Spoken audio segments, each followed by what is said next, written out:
Shaz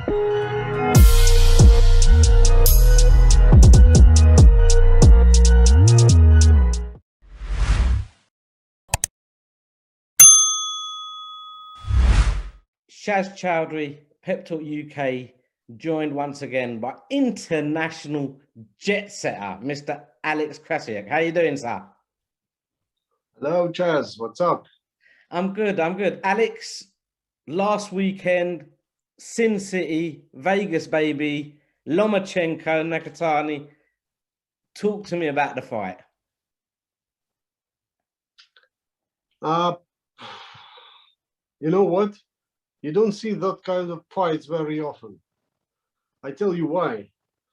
The guy was coming from the loss, from a very bad loss to Teofimo Lopez. It was really bad because he didn't feel good. He has injury, but he still was about to take the fight. And his father, his trainer, and his manager, Igor Klimas, were insisting on rescheduling the fight. And he was like very confident in himself. And unfortunately, he didn't make it. So this time it was probably the last chance for him to prove how good he is, to show the world that he is not an old man already, but he's still on his way for the undisputed.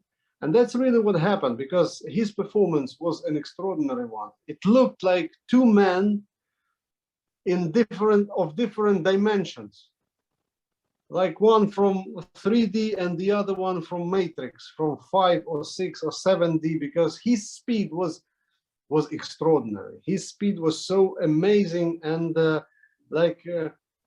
you couldn't even notice how fast he was. Only on my videos on the phone, when I watched the record of the fight, I noticed how many punches was thrown and was landed. Absolutely amazing stuff. It was a big fight. He had a lot to prove. He had a lot of doubters, because he's gone from being the pound for pound king to someone that people don't discarded and said it's not going to happen anymore. So I know he's a gentleman that's had a lot of amateur fights, has been a world champion. The pressure was immense. Mental pressure, especially because physically he was always, within last probably, I don't know, maybe 30 years, he's been conditionally well, according to his father. But mentally, it's so hard to recover when you were on the top of the world and everyone admitted that you are something special, and suddenly you lose to a young kid who started, I don't know how to say, because I don't like the word they always use to explain what how boxers, how fighters promote themselves. It's not like trash talking, because trash talking means when people talk shit. But when the guy talks that he gonna beat someone, and he's been talking for almost 2 years, and suddenly he does what he said. Is it trash talk? I don't think so. That was a promise. He's been promising all the time. So Teofimo and his father, they did a great job promoting themselves, making the world know, because that was the only reason why people wanted to see that fight. Because that young kid started to talk about Lomachenko like 2 years before the fight, and he's been saying that I will do this, I will do this. After my victory, I will get the belt. He by that time he wasn't even the world champion. So that's a history. If you would ask me, I think it's a part of the trilogy.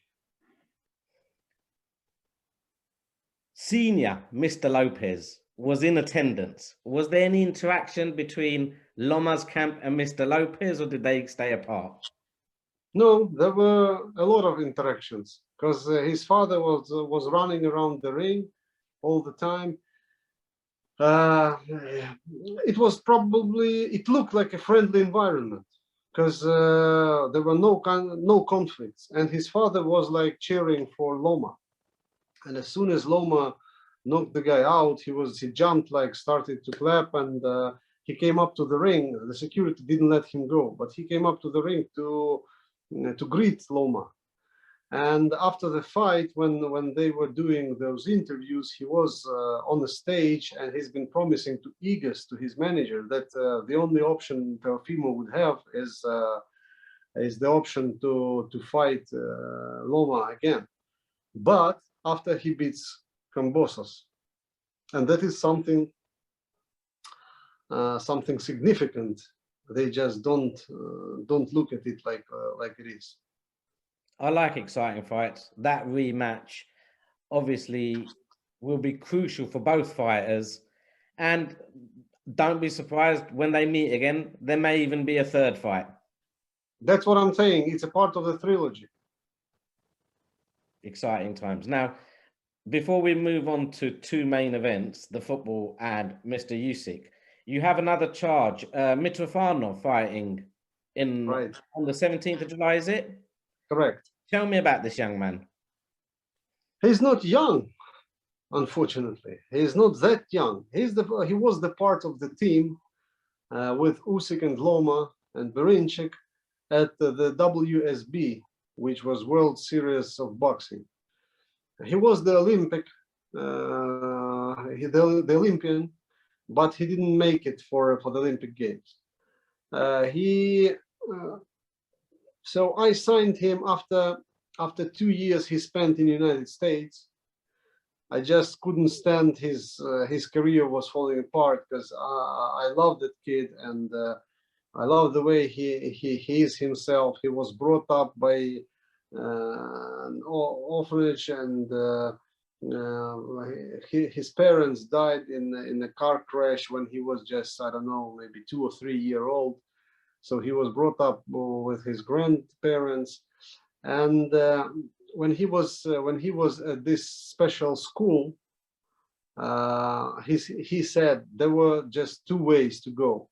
First way, drugs and alcohol, being a kid, and second way, sports. So he made the second choice, and he went with boxing. And he was so grateful for his first trainer for making that part of his life open for him. Otherwise, he says, there would be no Mitrofana. And now this kid, he's doing really great. Besides boxing, he's representative. He was elected as the representative of his city in the local kind of parliament, you know. He's training hard, and he's got some special boxing skills that might bring him to the top level. It's my job now to throw him there, but he has everything he needs, all the potential to be there. He was matched well in his previous fight. Asenia Byfield, we know him well, Reading boy from the UK. Very, very awkward fighter. He's been sparring in the US against the likes of Tank Davis in the past.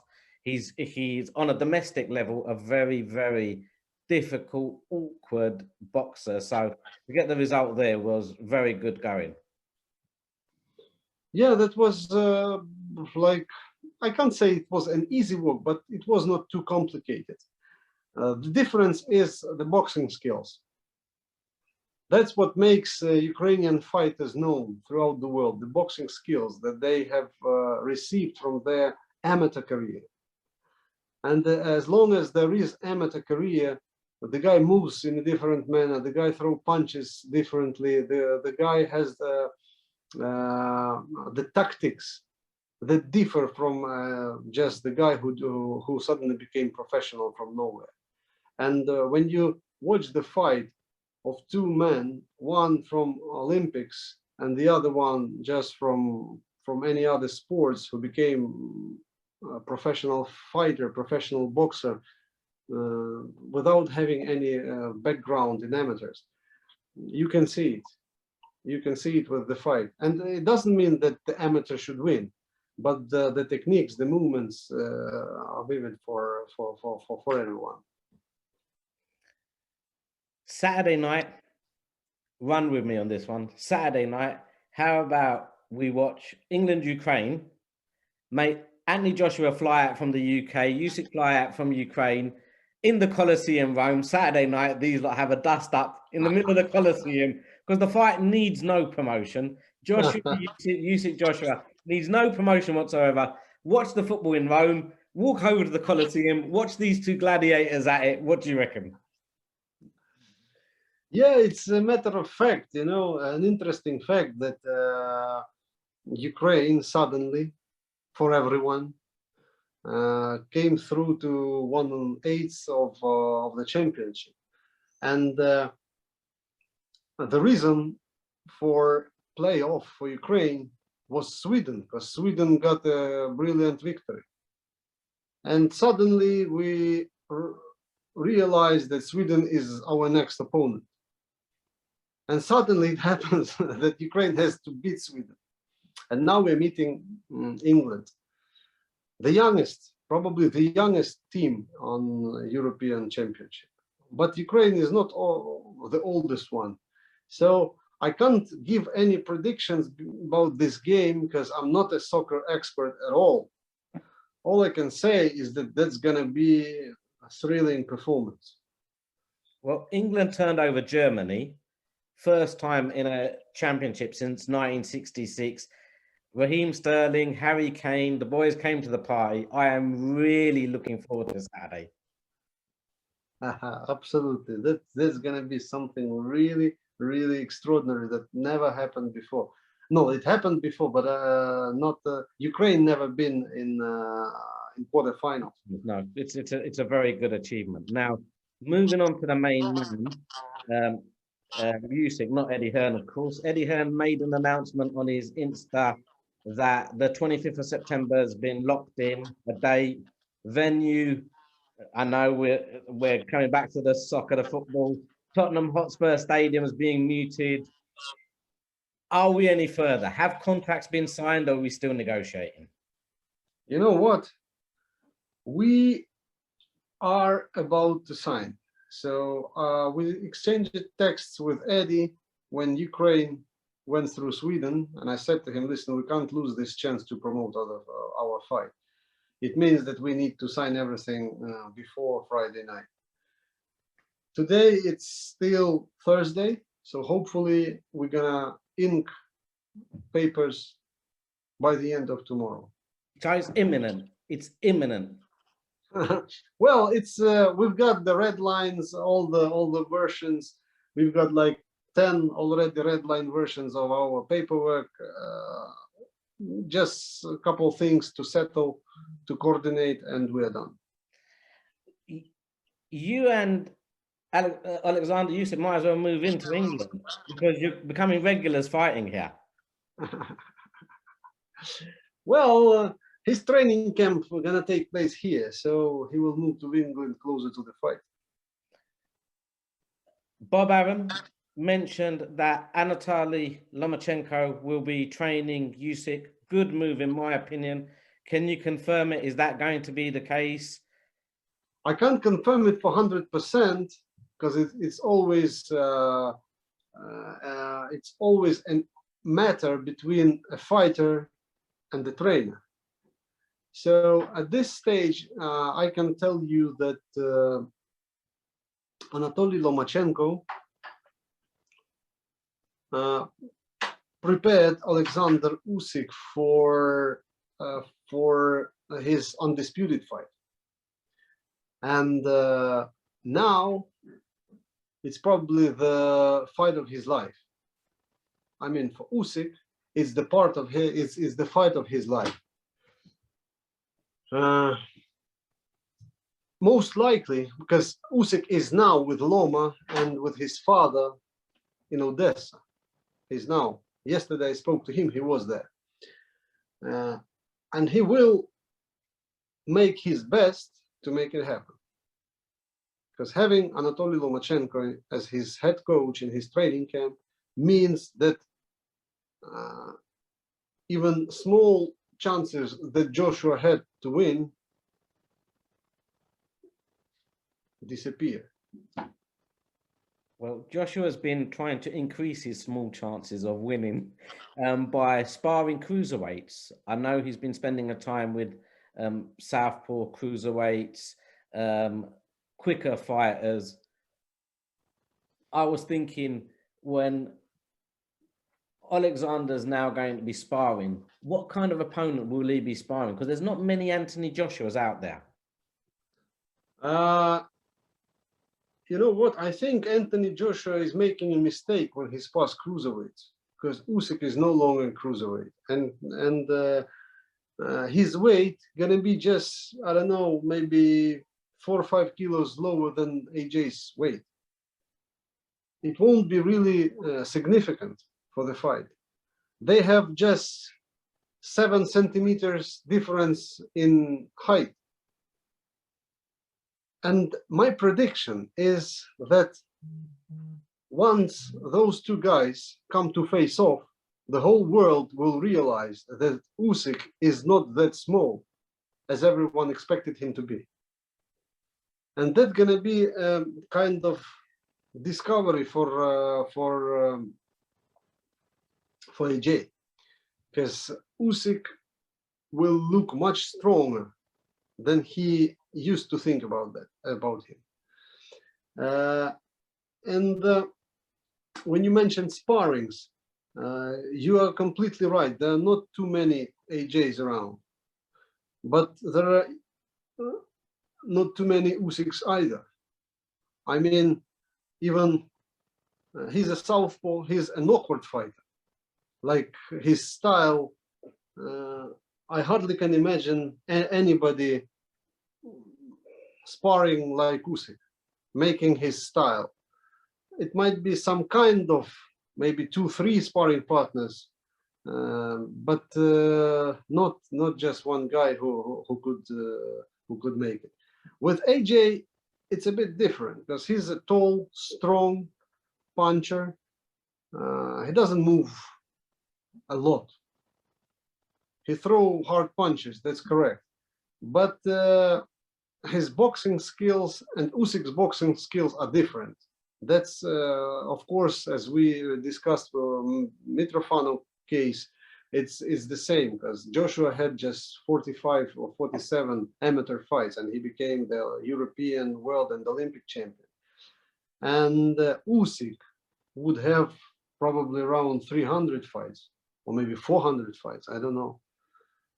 And it's like 10 times as much as AJ's achievement in, not achievement, but his profile in amateurs. Both of them are European, world, and Olympians. But the difference in experience will matter much. Clash of the Titans. Now, I know this is a mandatory fight. Generally, there's an issue of rematch clauses.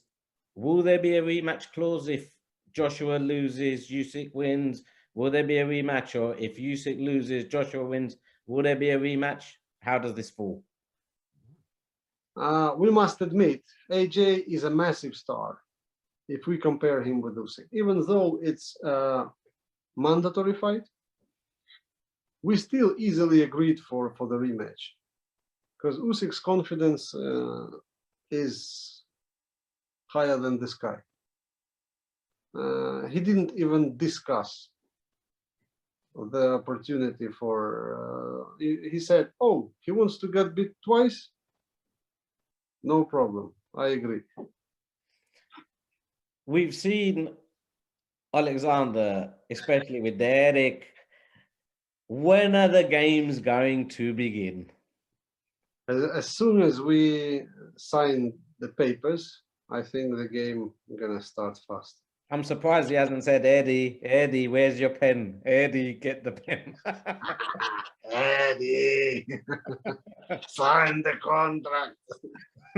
Well, I'm glad it's nearly there. I'm going to keep my eyes on social media. Hopefully, with everything crossed, to get signed. I hope you enjoy the football on Saturday night. I don't wish you any luck with it on Saturday night. I hope England Same win. with me. But Alex, as always, you're a gentleman. We at Pep Talk appreciate all the time you give us, and we know you've had an extraordinary week. So thank you very much for your time once again, my friend. Thank you, brother. Sorry for coming back for so long. See, Alexander, only you and I know how difficult it is to schedule these in terms of where you are in the country, your timetable as a promoter, and one other thing, your weight loss challenge, which not many people will know about. How's that going? It's going great. I'm now, after the interview, I'm leaving to the gym. Well, enjoy. You're looking in good shape. We hope to see. I hope to see you in person very soon when you're over here once this deal's done. Thank you, Chaz. It was my pleasure to talk to you. Thank you, buddy.